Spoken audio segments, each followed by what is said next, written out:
Welcome, viewers on Facebook Live and future listeners, and welcome, Prentiss Haney. I am excited to be back hosting my own episode of A More Equitable Democracies Talk Story. My name is Heather Villanueva. I'm More Equitable Democracies Deputy Director, and I'm based in Seattle, Washington. And I have a background in community organizing. I've dedicated my career to working in racial justice, workers' rights, immigrant rights, LGBTQ rights, and against other forms of oppression. And I am really happy to work at More Equitable Democracy, where we try to tackle some of the root causes of inequality at a systemic level. So I have a few more introductions to get to, but first I want to do a land acknowledgements. We are beaming in from Seattle, Washington, ancestral home to the Duwamish, Muckleshoot, and Stillaguamish people. And our guest Prentiss is joining us from the ancestral lands of the Shawnee and Miami people. Now, let's talk story. What is talk story? Talk story is a Hawaiian pidgin term meaning to converse, share experiences, to be raw, authentic gossip, and bond with those people who you're sharing with. Hawaiian history has been and is being passed down through oral language, story, and stories in this way from generation to generation. And it's still alive and well as a part of Native Hawaiian and local culture in the Hawaiian Islands. So that's what we want to do today. Hey, Prentiss, we want to talk story with leaders of color who are reshaping and transforming our democracy. And for some added fun, we also will have some games. Hey, hey, hey. Hey, I'm so excited for this conversation. I feel like we should have brought some wine and some cheese or something. I know, especially after that music. I mean, maybe we should have brought some other things too. But I mean, it's not that kind of party. Not that kind of party. Right. Please don't call my HR department. Now I'm in trouble. It's after 5 here, so it's okay. Okay. It's happy hour. What's happy hour? Awesome. Well, I'm just going to give you a quick formal introduction, if that's okay, and then you could start to speak for yourself, I suppose. So Prentiss Haney is the co-executive director of the Ohio Organizing Collaborative. He is a veteran community organizer and strategist. He stepped into leadership at OOC in 2019 after serving as the executive director of the Ohio Student Association, where he built student power, serving in various capacities from training coordinator to regional team lead, communication director, and more. It's a lot of hats. And in 2017, he co-founded the Midwest Culture Lab as an urgent political intervention needed to center and support young artists of color as trusted communicators, organizers, and cultural strategists with the intent of increasing youth civic participation during elections. Wow. And you earned your BA in urban affairs at Wright State University, and now you live in Cincinnati. Well, thank you. Am I just supposed to introduce myself, say a couple things? I mean, you can if you like. Yeah, what do you want to say for yourself? You don't always have to let other people talk for you, right? You don't want other people to talk for you. So go for it. It's interesting because I don't know if you know this, Heather, but before I got into community organizing, I was a filmmaker, actually a nationally recognized filmmaker in short films. I won the Ohio Short Film Festival in 2009 or 8, one of those years. And then when I was in high school, I won the national filmmaking competition for NAACP AXO. And the gold medal. Yes. I love that. So I come here not as like a political wonk in democracy. I truly come here as a humble public servant who was an artist and discovered politics and community organizing because I was in search of answers. When I was in film school, I was, really, discovering my own voice and my own the own stories I want to tell. But it became very clear to me pretty quickly when I got on campus that the life I had lived was changing. I grew up in Dayton, Ohio, which is about 50 minutes north from where I live now in Cincinnati, and it's a deindustrialized town. But I grew up in a family of entrepreneurs. My dad owns his own lawn care and landscaping business for the last 30 plus years. My mom is a beautician, and she's been doing that for over 30 years too. And so I grew up in a family, a Black family of folks, in my opinion, who did what they love and they didn't wait for anyone to give them anything. So I always had a belief in me that I could do whatever I wanted. I could be whatever I wanted because I saw my parents do that. And even in a working class family, that was such a profound way of just living life. And it wasn't until I got to college that that sort of reality got shattered in some ways. My mother was, uh, Mm, asked me one of the first weeks I was on campus if she could have $1,000 of my financial aid mm, to go towards her mortgage payment. It was at the very beginnings of the housing crisis, and now we know she was still one of those balloon payments that got her behind on her mortgage. And I didn't understand any of these systems at the time, and I was like, "What is happening?" And then at the same time, my grandmother was, made a tough decision to put my cousins into foster care mm, because she could no longer afford to care for them. And I found out, just a year earlier, the money for kinship care was cut. That could give someone like my grandmother who has a fixed income additional resources to support two Black boys. And it was mhm, these mhm. experiences that made me question what was happening in my community, made me go out and search for answers. That there were people in Columbus, Ohio, our capital, and in Washington, D.C., the capital of the United States, that were making decisions about people who look like me and my mother and my grandmother, but they didn't care about our stories or what we needed for ourselves. And I was Mhm. angry about that. Yeah, The organizer yeah. on campus came up to me and asked me if I wanted to build power. And for some reason, I said yes. I didn't know what power was. I didn't know what organizing was. I didn't know any of those things. When I sat down, I had a one-to-one. They listened to me, they heard my story, and honestly, the rest was history. And so, what I do now, today, more than 13 years later, is I am a product of a powerful invitation. Good community organizing is really about powerful invitations. So Mhm, often people are stripped of their agency and their dignity day in and day out, whether it's at home, in the workplace, in mhm. systems of oppressions that people experience. And because of that, we don't believe that we can change anything. Our job as organizers is to remind people to look in the mirror and tell themselves that the story that they've been told about who they can be and the power they can have is a lie, and that they get to choose who they want to be and the power they want to have. And they can do it together with people like them and different from them. And when they come together in a democracy, they can change their conditions. That's when Mhm. we learned what democracy looked like, what it really is for.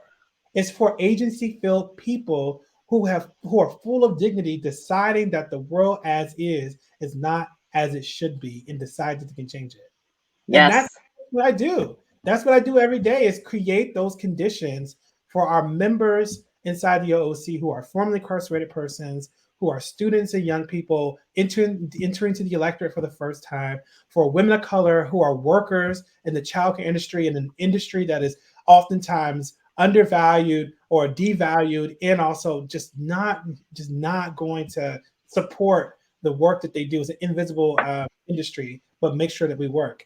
And then people of faith who has been the backbone of our civil rights movement. I Yep. create those conditions for our organizers to make powerful invitations to those folks to step into their own power and story. Because guess what? I don't have to go represent anyone in the state of Ohio. People can represent Mhm. themselves. If people have powerful vehicles, they can fight for themselves. That is the whole function of a representative democracy. You can go come together and fight for yourself and what you deserve. And Right. that's what we build. So that's a little bit about me and what I do. I love that. Okay. Going way back to I loved all of that. Thank you so much for sharing that. But I had the first question that came out of that, which was, where can we see your films? Hello, please. We would like to see what you're making or what you have made, what you've executive produced in the years past. I will say, I mean, I'm not saying I'm proud of the stuff I made before and or that is good. It was a long time ago, but I will say, or I won't say that maybe if you Googled me and look back, maybe you might or might not find some old short films on YouTube. But I'm not confirming or denying that you might find some things there. So we'll see. Okay. I'm excited to Google and see what kind of flavor of things we find on the You internet know, some of the that you other have made. things that I made that were really good, I don't have anymore because they were on 16 millimeter film. Oh, you're Splice. aging yourself. You're aging yourself. I don't know what that is. What is 60 millimeter film? What does that refer to even? It's millimeters. Are we talking about like, how big is the lens? Yeah, no, just kidding. Just Oh, kidding. aperture. What's the aperture? What is you know? I don't know what app. Oh, weird. Okay, okay. I have another question for you. Because you and I had a conversation a little bit about this before, but I'm gonna switch up the questions that I kind of plan to ask you. Okay. Talk to me about Beyonce and power. Ooh, I have a whole theory about that. Okay, let's hear it. I Listen, knew I knew you would. I have a whole theory because I don't know if you know, but I'm the Midwest Vice President of the Beehive, Regional Vice President of the Beehive. Beyonce hasn't taken in my paperwork, but we know. We know. One of the things about Beyonce, my theory about her and power, is that Beyonce has gone through the same arc that I see every single day about power. Is that coming from a place of like, oh, my story has to be about someone else. It has to be about in service to someone else. Like Destiny's Child was trying to fight, like, with women empowerment. I need to do this together. I need to make sure that I tell my story, but it's still in a place that's like palatable to other people's interests. And then she comes out as a solo artist, and now she's like, okay, I know a little bit more about myself. I know who I Mhm. want to be in the world. I know I want to. I know that like people can hear my voice. My voice is important, and so she starts to take the stage. You see Crazy in Love and Beyonce and B Day, and then then you see I Am. So she's like really in her persona age, and then really when she hits her self-titled album, Beyonce, and then Lemonade, that's when you like cross the bridge fully. Where you're like, not only is my voice important, I'm gonna be unafraid to stand in the power and talk explicitly about Black power, Mhm. explicitly about what women need in this country, explicitly about how we need to build economic power. And that at that point, I'm not afraid to make other people uncomfortable. So I think Beyonce has so much to teach me about what it means to stand in your own power and your own voice, and that it's an iterative process. That you find new ways to step more into your power if you stay true to yourself. Look at her newest piece, Renaissance. It's another Mhm. layer of her stepping into her own power, her own voice. So I can't wait to see her this summer. I love that. I love that. That is so, yeah, Beyonce is inspirational in so many ways and not just in superficial ones. And I totally agree with you, right? Like the early like, I don't think you're ready for this jelly, right? It's like, it's a little pop stuff, but then we get into the hot sauce in your bag and like that means something to a lot of you know, people, you know? exactly. Yes. So anyway, okay, all right. uh, yes, let's keep going. We can talk about that all day. But so okay, you already gave us a really good background into your activism, but I want to do play a little game with you. It's called My People, My People. Ooh. So, we were talking about how the communities that we come from really influence um, the work that we do and why we do them. So let's just do this game. Um, I'm gonna say, for example, my people put soy sauce in everything. And then you might respond like, my people never use bookmarks. They only dog ear pages or something like that. And then we Ooh. can like judge each other. We're just gonna do this for 90 seconds. I have. Do you want to start light first, or you want to go deep? Oh, I'm gonna let you go first and see what happens. No, no, no. You gotta go first. What? Ah. Okay, okay, okay, okay, okay. Okay, are we ready? Are we ready to go? I'm Let's ready. see. Okay. Um, my people, when they age, no longer have teeth. Ooh, okay. My people learned how to be queer on the internet. Ooh. My people. Ooh, God, why is this so hard? My people, my people, my people. Um, curl their hair on purpose. Oh, that was a good one. Okay, people, my people know how to have a good time with not a dime in the pocket. Ooh, okay. My people will, behind your back, do everything that they need to do to make you feel comfortable and then not tell you about it. Because it's behind your back, obviously. So, Wow, that's a good one. My people are figuring out that they don't have to be the strongest person to be protected. oh, they don't have to be the strongest person to be protected. Ooh, okay. All right. That one's deep. Oh, okay. My people love to wear flannel.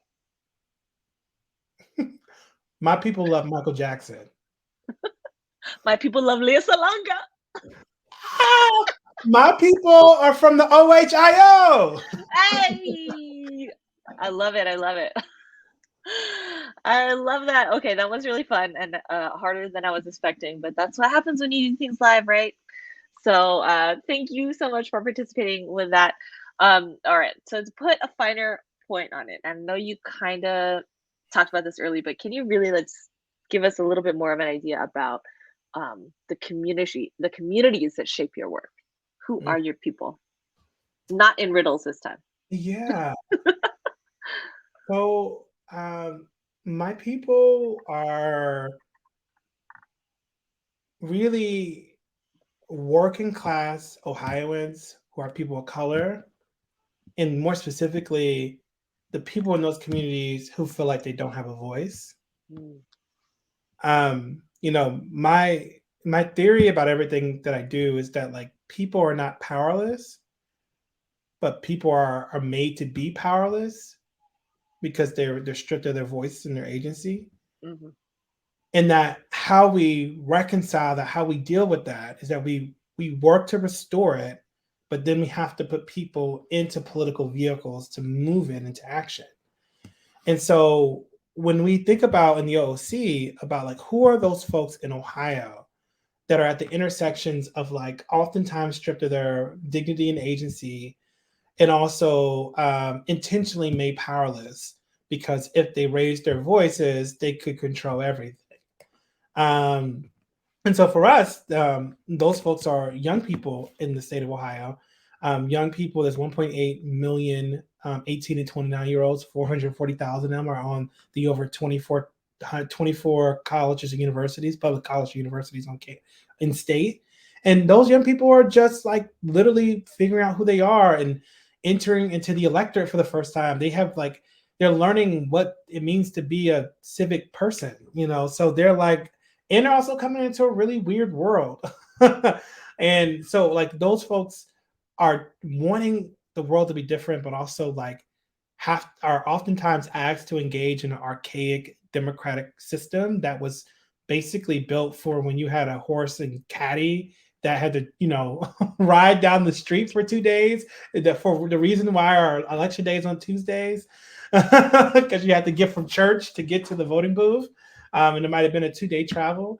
And so, like, they don't have any sense or any. They don't live. They never lived in a world where the way that our system works should work that way. So it's inherently hard for them to engage in it. And so we need to engage those folks. We live in a state where nearly a million folks have a felony conviction, felony record. And as you may know, having a felony is like having a scarlet letter saying you're no longer, you know, dignified. And we know that's not true. And our work in Building Freedom Ohio, that is about organizing felony impacted people, is because we know that those folks are oftentimes living day to day without dignity, stripped of that, because they've been told by the system that they're not that, and that they could never recover, that they never could come home, they could never have second chances. Right. And that's intentional because we don't Yep. want those communities to have power. Hmm. So that's why they're a part of our base. Right. And then when it comes to the women of color who are in the childcare industry, in the care economy, I mean, come on! Like, we looked at just look at 2020, when you can shut down Congress for like a month, and like things will be bad, but if you shut down a daycare center for like a week, all across this country, everything would crumble. Like, they're like, if you shut down home care of our Hmm. elderly for a week, every system would crumble. And literally, our care economy is built around, around the having a subservient idea, and sort of docile position of women to not see themselves as powerful, to just do the work because it's labor that's not actual work. And that is that's wrong. And like, we know that that economy powers all the other economies, and we have to make sure that they have the economic power that they need. Hmm. Same thing with our civil rights movement. Like, a civil rights movement came through the churches, and since the 70s, they have worked to dismantle that sort of organized faith basis, because they know how powerful it's been. Hmm. It also has pacified us with tax statuses, but that's a whole other conversation. Um, and so when I say that what communities shape our work, those communities strategically can make up a governing coalition in a place like Ohio, Yeah. and they are the ones people go after first. Hmm. And Hmm. why is it that in a state where there's a supermajority Republican legislator that has been gerrymandered and stolen, do they choose to continue to steal? Because they understand that they're going to leave not one crumb on the table to allow for those folks to come into power, because they know that if it's a fair fight, those communities can actually win. Yeah. Yes. Oh man. Just a fun fact about me is, for 10 years I actually worked for the Caregivers Union here in Washington State with SEIU. So You I'm did. very familiar with what you're saying about care economy and the workers there. Had a lot of good times with those folks, helping them to realize their power and advocate for themselves. No, Oh and they man, work so hard. They work like so so hard, hard, and like, it's crazy. so hard, and people are like, oh, you're just babysitting." Oh, I'm like, the furthest no, thing from babysitting. come on, this is a real profession.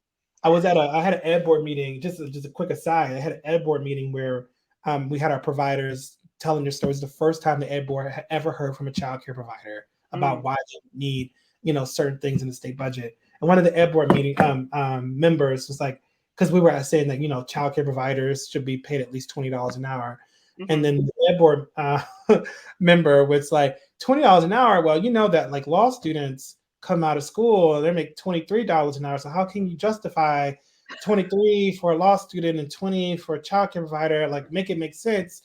And the provider said one thing that just completely decimated that entire argument. She was like, guess what? There would be no lawyer if there was That's no right. child care provider. That's right. If they teach them how to read Hmm. and socialize, there would be no lawyer. Hmm. That's Oh, correct. Like, you won't become a lawyer, and you won't have time to be a lawyer because nobody's taking care of your kid. No one's taking care of your elder parents, yeah. right? Like, yes, that is awesome. I love that story. Okay, all right. Let's keep going because I know there's a couple other things I want to make sure we hit. Okay, Ohio Organizing Collaborative really centers on three key efforts. Kind of talked about these already: economic justice, criminal justice reform, and structural democracy reform. Can you connect the dots for us between those three issues and how they're related?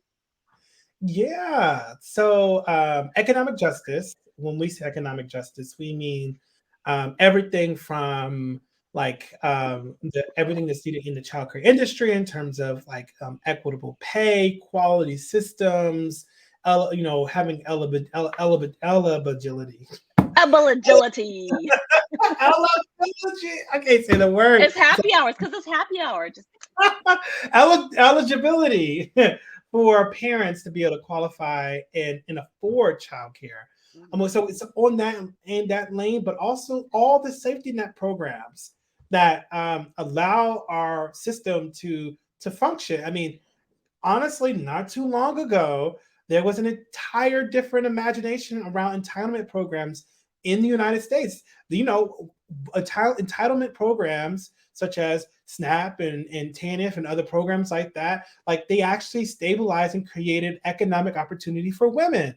And then once women started to rise up and have a more economic power, they're like, maybe we should get rid of these entitlement programs. So when we say economic power, it's for everyone, but we are very clear that at the center of that economic power is women of color who need these safety net programs, who need the things that we need for the childcare industry. And then on the other side of the economic piece is ending collateral sanctions.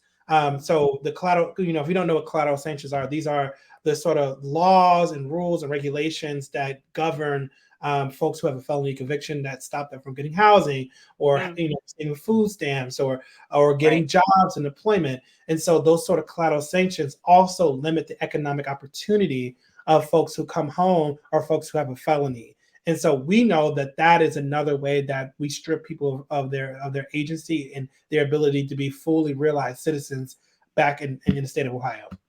So connected to that is the community safety work. So that's collateral sanctions again, making sure that folks who come home are fully restored, making sure that we have sentencing reform, bail reform, policing reform. We won the most powerful police oversight body in the country in Cleveland through a citizens-led initiative with the families who lost their loved ones in police involved shootings, including Miss Samaria Rice. And so all that work is our community safety work. And the reason why community safety, economic justice, and democracy all goes together is that our democratic system is the process in which we get to deliver these material condition changes. And if we do not have a sound, functioning, thriving democracy, we cannot achieve economic power. We cannot achieve community safety. We know what keeps us safe. Fully funded schools, parks and rec, making sure that we have mental health services, making sure we have good jobs. We cannot deliver those things if we don't have a fully functioning democratic system. And so when we say structural democracy reform, that structural piece is like, what are the main levers that the people who want to cheat are pulling to undermine a system that's supposed to work for all of us? One is our access to the ballot, limiting our access to the ballot, making sure that there's not, a lot of early voting days, and like limiting the ability to have early vote locations and drop boxes. The other piece is like purging people from the rolls and making it excessively hard to register to vote and vote on the same day. We should have same day registration in Ohio. You should be able to get up and go vote on the same day that you register to vote. Guess what? In Ohio, you have to register to vote 30 days out. Think of any young person you know. Any young person you know that's done anything 30 days before it's due. 30 days. No. There's a small minority of young folks that think to do that stuff ahead. 30 days. There's not a young person in my life I know that's done anything 30 days before it's due. And so that is just a structural way that they, keep young people out of the process. And then also like having fair maps. One person, one vote. We should be able to elect people of our choosing that represent our interests. Ohio is not a red state; it's a rigged state. If you rig the rules and then you rig it towards one party, whatever that party is, it will look more like that party. But it doesn't mean that Ohioans believe these extreme policies. They actually have lots of ideas around economic and democracy and social issues that they want to tackle. But right now the rules are rigged. And it's very hard to engage or even a desire to engage when the rules are rigged. And so to us, we're like structural democracy reform is a bedrock of our ability to achieve all the other material condition changes we want to see. Yeah. Love that. And I just as you're talking about talking about the community safety, the collateral sanctions, things like that. It's just like it can't be understated how racially motivated these things are, right? Like the structures that we are dealing with were created in order to keep us out, and these like layers of preventing our people from accessing democracy are completely racially motivated, and they're just like, no, no, no, it has nothing to do with race, just forget about that, we already solved racism, we already solved, women are already getting power, but they really started going after entitlement programs when they saw they were like, black women are feeling entitled, right? Yep. um and that's like the motivation that they're trying to not let us see. Yep. But we see it. Anytime and at any time a minority group gets ahead, or not Hmm. even, let me even, I'm going to reverse that. Not Anytime, even. it's not even that, because white working class folks are the biggest recipients of most of these entitlement programs and safety net programs. Right. But the point is, anytime working class people get ahead in any way, women, people of color, doesn't matter what the demographic looks like, then what happens is that the other side decides to pick an enemy, which is Hmm. usually a person of color, Uh-huh. to pit against their comrade who is a white working class person. Hmm. And because what they rather want is they want you to pit yourself against white and black, Hmm. and instead of paying attention that the people who have are taken against the people who have not. That's right. And we have to actually make sure that we are both calling out the racial dog whistles, and Yep. sometimes straight out just racist whistles, not even dog whistles. It's the bullhorn. There's a bullhorn. We have to Yeah. call that stuff out because it is actually trying to divide up and distract us from the fact that when we come together, when we all come together, like we've done in the past, we can actually deliver a multiracial democracy. And multiracial democracy in America is truly an experiment. It's an experiment. We do not know if it will be successful yet. But guess what? The powers that be are trying very hard to not even allow that experiment to happen. We're in a Hmm. particular moment in our country where, in places like Ohio in the Midwest, where there's still a majority white population, even though the demographics in the nation is becoming a majority minority nation, and then eventually, probably by 2080, 2090, every state in this union will be a majority minority nation. The sort of the minority party, the white nationalists, the folks who are authoritarians are like, we have to stop this progress. And Hmm. there's a couple options that can happen. They're going to use places like the Midwest to try to advance it, and that's why we're here to stop it. They're going Hmm. to either use the Midwest to try to construct a 21st century American apartheid, where Hmm. minority rule is is instituted through the Midwest and through those states to rule the whole country, or they'll just decide democracy is no longer a system they care about and just completely just go straight on authoritarianism. Hmm. Both options are not great. But guess what? If we actually want to realize a true multiracial democracy, we have to look at every state in the union, especially in the Midwest, as a practice ground for how we teach people of difference to come together like we've done before and like we can in the future, to actually share our ideas, ideologies, and go and fight for what we need together. Real multiracial solidarity. Hmm. That's everything that we do in our work, is trying to create more multiracial solidarity, because that's the only thing that's going to inoculate against the racial dog whistles that says that your rural school district is doesn't have any money because black kids are taking it, or black kids are told in urban school districts that you don't have any money because rural kids are taking your money. But the truth Hmm. is, we all are both failing because our system is broken, and that we all can have more and all our boats can rise. Hmm. Hmm. Yes. Okay, so talking about OOC's strategy when it comes to fighting back the attacks on voting rights and whatnot, like how are you all doing it? I mean, Yes. So I'll talk let's about hear that ticky tack. I'll talk about different things. So right now we're in court and there's litigation, so you can go read that and learn about Right. what's happening there. But we Hmm. are currently fighting for fair maps. Hmm. And the good news is, up to this point, the Supreme Court has ruled that the maps in Ohio, both congressional and state land, are unconstitutional. They've done that 5 times. Mm. So now we're in a process where we have to redraw those same maps 5 times. I don't know. You get something wrong once. Okay, try it again. Get it wrong again. Okay, get it wrong 3 times. I think you'd be done, but they got it wrong 2 more times. And so I don't know how many chances you can Persistence. get. And so we're still fighting to make sure those maps will be fair in our Mm. state. Um, and we have a lot of different ways in which we're engaging in advocacy and organizing around voting rights. One of which is that we're thinking about people powered initiatives, both big and small, statewide and local, that could help us structurally fix our democracy. So, like I said earlier, in Ohio, Ohio has the voter purges. So it was erected in Ohio, then they moved it down to Georgia, so Georgia could thank us.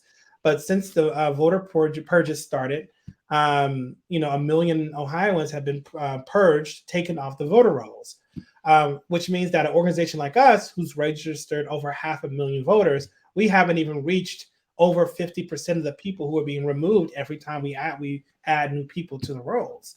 And Mm. so we can't beat the purges. But a way we can structurally beat the purges is through passing AVR, automatic voter Mhm. registration, and same day registration. In the Right. Midwest, we're the only state in the Midwest that don't have same day registration. On average, Mm. voter turnout increases by 5% on average, minimum, when you have Mhm. same day registration.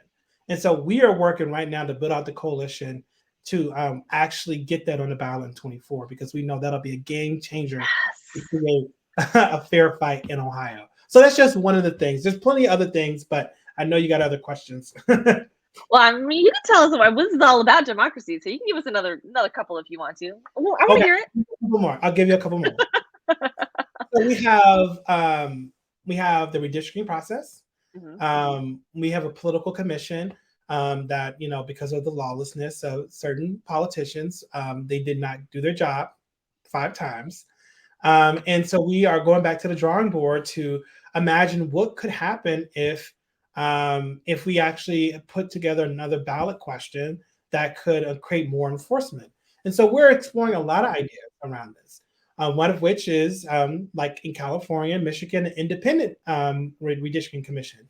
That Mhm. could be we know that independent commissions tend to result in more fair maps.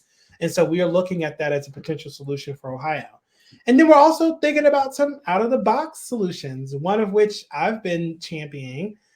Is like, what if we kept our political commission, and the consequence of not having unanimous support on a map is that map then goes to a proportional ranked choice voting system that Ooh. is to decide the maps. The proportional ranked choice system actually is enacted to do it, which I think would scare the hell out of Republicans and Democrats. And it would entice them to actually come up with a solution that they could agree to both. They could both agree. Mhm. And so we're thinking about solutions, all sort of solutions like that, that could essentially take the pen out of their hand if Mhm. they cannot come to an agreement. And I think that's the only way that you can get this done. Um, and other ideas that we're thinking about locally, I think that democracy lives and dies locally. You have to create lots of opportunities for people to engage locally. We are exploring some proportional ranked choice voting systems in some local municipalities, both rural and urban. So more on that soon, potentially. We are also exploring ideas around democracy dollars. Yeah. In Hamilton County, there's no public financing in Hamilton County or really anywhere in the state. However, we are in conversations around potentially doing a democracy dollar campaign that could be focused on just public safety seats. So judges, Mm. Mhm.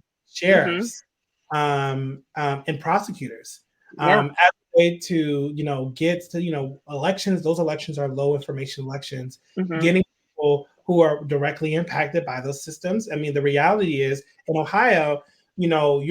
people are more likely, who are justice involved, are more likely to meet a judge. That's the first politician they'll meet than the Mm. mayor or the governor. Mhm. So they've met an elected official, the judge. And so how about we actually put some power in their hands to be able to put some money towards the kind of candidates they think should actually be looking over our public safety.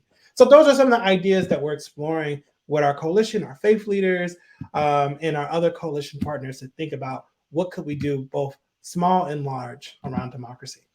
Love that. Love that. And we over at More Equal Democracy, we love talking about proportional ranked choice voting and proportional representation systems. So, thank you. Thanks for the shout out. And just thank you for your work on that. And yeah, why should we be stuck in this box that was built to literally box us in? We Right. should break the box and we should make it look like how we want it to look.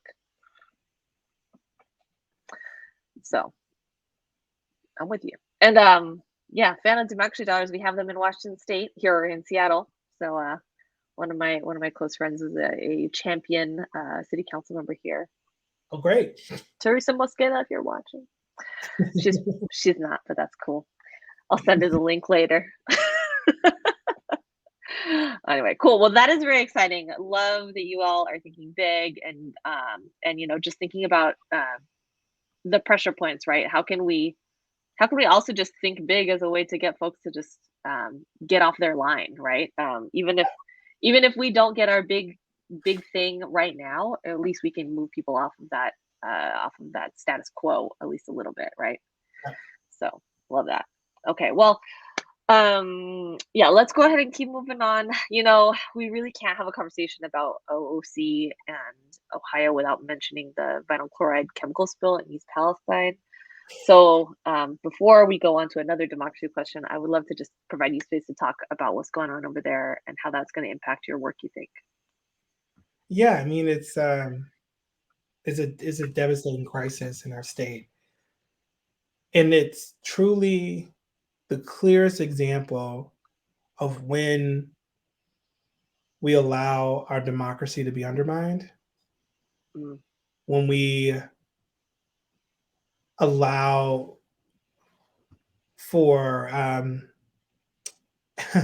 when we allow for people who actually do not care about folks to represent us, and what the cost is, the sort of the deregulations that have happened in previous administrations, in the way that it has impacted our community in Ohio, and we're not going to feel the full effects for decades. I think this is one of the clearest examples that we can't afford to stay on the sidelines.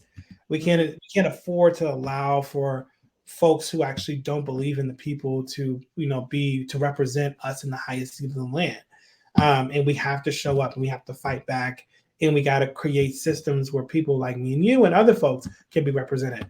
So to me, while it's a sad showing, and it's a sad moment that is going to impact the communities in Ohio.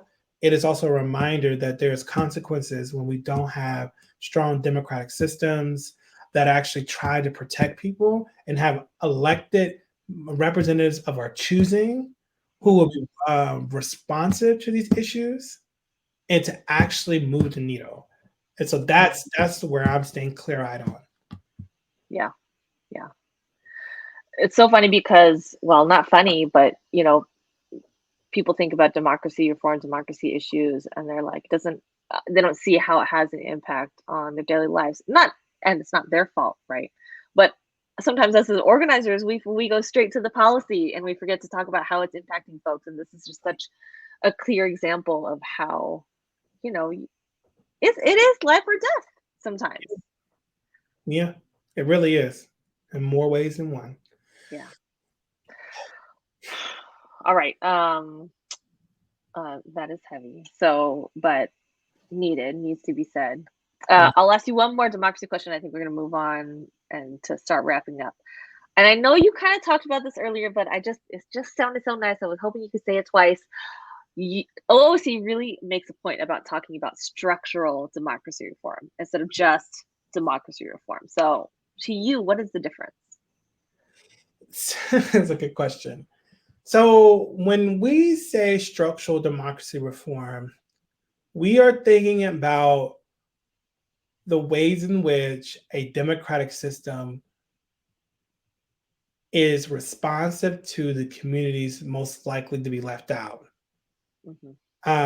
We can have a lot of democracy reform things that could do good, but don't necessarily change the conditions. I mean, let's talk about the VRA, the Voting Rights Act. The Voting Rights Act was a structural democracy reform Mhm. change. It wasn't just about, oh, this is a more convenient time. It was like Mhm. there are communities, Black communities, that are being intentionally disenfranchised. And so that solution was a solution to actually deal with the intentional disenfranchisement of Black communities. There are solutions, democratic system solutions that, depending on the community and the makeup, may not structurally change how people interact in the system. Right. And so we use the word structural to be explicit that we are primarily looking for solutions that change the way people can engage and will engage. Mhm. So like AVR SDR is a structural change because it actually creates conditions where people can engage differently, Mhm. like the communities who are most likely to not be or should have voted 30 days out. It fundamentally changes the way people can engage. So that's the reason why we say structural democracy reform. We want to be explicit that the reform has to change the structure. Fully have to change the structure. You Mhm. know, there are there are democracy reform initiatives that has happened in Ohio, like in Columbus. They have an at-large ward system. That is not a structural change. Mm. People still are elected at large, but they Mhm. represent a board. That is not a structural change. It does not change anything about what people's ability to impact the system means. Mhm. So Yeah. that when I say structural, like it got to be able to change the way it has to alter relationships with power. Yes. Yes. Love that. Ah, see, I knew I was. I'm so glad. I'm so glad I asked you again. I love that. All right. Well, let's wrap up because we can't talk forever, although we might want to. But I got a fun little quiz for you, and that we can end on. And yeah, are you ready? Because I'm ready. this is gonna be hard. Okay, like I'm gonna stump you. Are you Okay, ready to be stumped? I'm gonna stump you. Okay, here we I'm ready. go. Okay, this is called Name That State. Okay. This state. Let me put on my what do you call it? My game show host. Okay. This state has produced 8 presidents, of whom only one served 2 full terms and 4 died in office. Name that state. Ooh, is it okay? Ohio. Ay! Ding, ding, ding, ding, ding, ding. Very Okay. good. How did you know that? I Okay. don't know. All right. Okay. Okay. Okay. This one for sure, though, you're not going to get. Okay. This is very obscure. This state's boundaries and constitution were approved by Thomas Jefferson himself in 1803, but wasn't officially granted in statehood until 1953, when Dwight D. Eisenhower signed and backdated admittance to the Union. What's that state? Name that state. It's a hard one, but I'm gonna go with Ohio. Oh man! Oh, you're killing me. I thought I was gonna stump you. What? Okay, all right, okay. 2 for 2. Let's try again. This one for sure you are not gonna get. In 1969, Sophia Mitchell became our nation's first Black woman mayor when she was appointed to the post in this state. Name that state. Hmm. I have so many options in my head, but I'm going to go with my gut on this one, and I'm gonna say Ohio. Hey! Oh, how dare you get them all right? I feel like the system is rigged. I feel like Well, it was these questions were rigged. it's not rigged; it's rigged. I love it. Okay, well, I've had a lot of fun talking to you, and hopefully we get to talk a lot more in the future. Yes. So, yeah, is there anything you want to leave our listeners with now or future? Anything you want to talk about? Last words? Yeah, I'm gonna tell a quick little story about freedom, which I think most of us want. before the pandemic, I used to. I'm also the training director of an international youth development program in South Africa, and I had gone there for 6 years, back year to year for 6 years. And when I go there, I always go to the capture site of Nelson Mandela. And at the capture site of Nelson Mandela, there's a museum, and when you walk out, you do this long walk, like a long walk to freedom, to the actual location, the site of which he lost his physical freedom for 24 years, 20, over 20 years, 27. Um, and every time that I'm on that land and I do that walk, it never escapes me that true freedom lives inside of us. Because this man never felt like he was not free. And then the people who believed that that the country of South Africa could be free, could be democratic, continued to carry that drum, which reminds me that, like, the sacrifices we make every single day in this country, even on the days where we feel like we are not free, freedom lives inside of us. It's our job to bring the freedom in us out into the world. And I am a full believer that freedom will ring for us. And it's our jobs to go out and fight for it and to remind people that they can have it and they deserve it, and that they are whole. And I'm so thankful that I get to be in a role where I get to remind people of that every day and give them a powerful invitation to step into their truth and power. And so I will hope that you all who are listening or who will listen in the future can step into your own truth and power. Because guess what? The world needs you and you deserve it. Well, there are not more powerful words that we could end this informal gossip session, this little talk story with. So thank you. I'm just going to say thank you. Thank you, thank you, thank you. And I know we'll all be hearing from you soon. Thank you so much for inviting me to be here. It was so much fun. So much fun. All right. Signing off. Bye. Oh, yeah.